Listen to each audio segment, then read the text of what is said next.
Filipino nga ba ay isang susi ng pagkakakilanlan o hadlang sa pag-unlad natin sa mundo? Samahan niyo ko at tuklasin natin ang iba't ibang usapin sa asignaturang ito. Sulong Wikang Filipino, Edukasyon Pilipino. Isang panawagan na madalas nating naririnig. Pero teka, para kanino nga ba ito?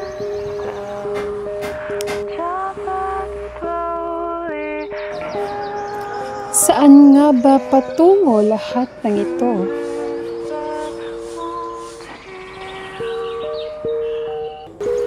Para sa maraming guro at estudyante, ang wikang Filipino ay hindi lamang isang asignatura. Ito ay isang daan. Hindi lang sa panitikan o sa kasaysayan, kahit sa agham at matematika, kayang-kayang gamitin ang Filipino. Kaya tandaan natin na ang wika ay kultura. Sa pamamagitan ng Filipino, mas nauunawaan natin ang ating sarili, ang ating pinagmulan, at ang ating pagkakakilanlan bilang Filipino. Minsan talaga ang hirap intindihin ang mga terms sa Ingles. Feeling ko mas madali kung Filipino ang ating gagamitin. Mahirap mag-connect sa estudyante kapag puro English. Mas vibrant ang klase kapag nagfi-Filipino.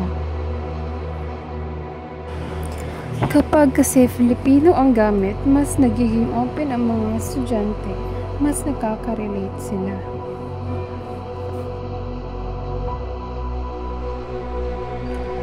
Kaya naman, isinusulong ang paggamit ng Filipino sa iba't ibang asignatura. Pero bakit nga ba may nagdududa? Ngunit mayroong mga nag-aalala, hindi ba raw makasabay ang Filipino sa bilis ng mundo? Kailangan natin ang Ingles para makapag-compete sa global market. Hindi tayo pwedeng maging isolated kasi ang bilingualism o pagiging bahasa sa dalawang wika ay merong maraming benepisyo. Hindi ito nakakabawa sa kakayahan ng isang tao, kundi mas lalo itong nagpapahusay.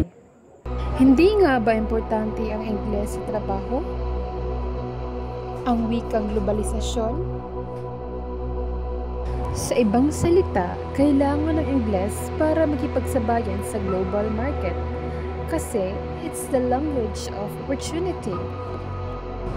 Hindi kailangang mamili. Ang pagiging bihasa sa Filipino at Ingles ay hindi magkasalungat. Sa katunayan, ang malakas na pundasyon sa ating sariling wika ay nakakatulong pa nga sa pag-aaral natin sa iba pang wika, pati na rin sa Ingles.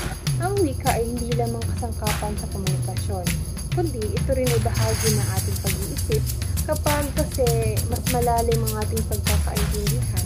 Ang ating kultura at kasanayan ay mas nagiging pisikal at mas nagiging malikhain. Kaya, linawin natin, hindi hadlang ang Filipino bagkos ito ay ating tulay.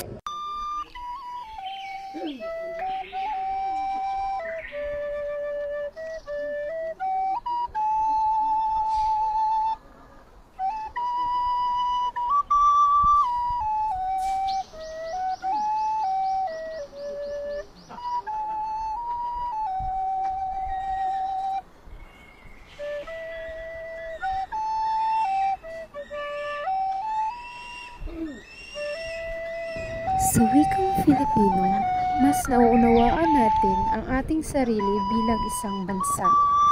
Mas naipapahayag natin ang ating mga ideya at mga damdamin. Mas nagiging malikhain tayo sa paglutas ng ating mga problema. Ang pag-aaral ng sariling wika ay nagpapatibay ng kognitibong pundasyon. Mas madaling matutunan ng iba pang wika kapag matatag ang iyong unang wika. Dahil ang mahalaga ay balanse, kailangan natin bigyan ng suporta ang Filipino. Pero hindi natin dapat kalimutan ang Ingles dahil pareho silang mahalaga sa ating pag-unan. Gamitin natin ang social media para mas maging cool ang Filipino. Gumawa tayo ng mga videos, memes at challenges kasi wika pa nila. Mas gusto ko ang Filipino kasi mas nakakapag-express ako sa sarili ko. Mas madali din akong makaintindi sa mga lessons namin. Sa social media, nagiging buhay na buhay ang Filipino. Nagiging instrumento ito ng pagpapahayag, pagtuturo at pagkakaisa.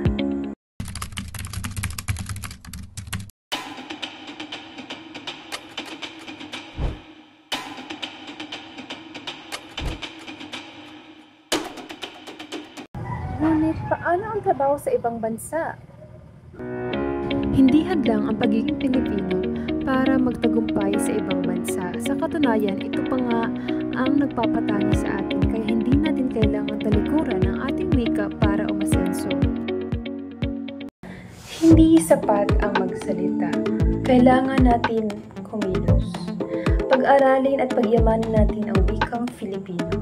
Gamitin natin ang Filipino sa pang-araw-araw na buhay. Suportahan ng mga programang nagpapataguyod ng Filipino. Lumikha ng mga bagong paraan para ipagdiwang ang ating wika. Hindi ito hadlang, ito ay tulay. Tulay tungo sa mas matatag na pagkakakilanlan, mas malalim na pag-uunawaan, at mas maunlad na kinabukasan para sa ating lahat.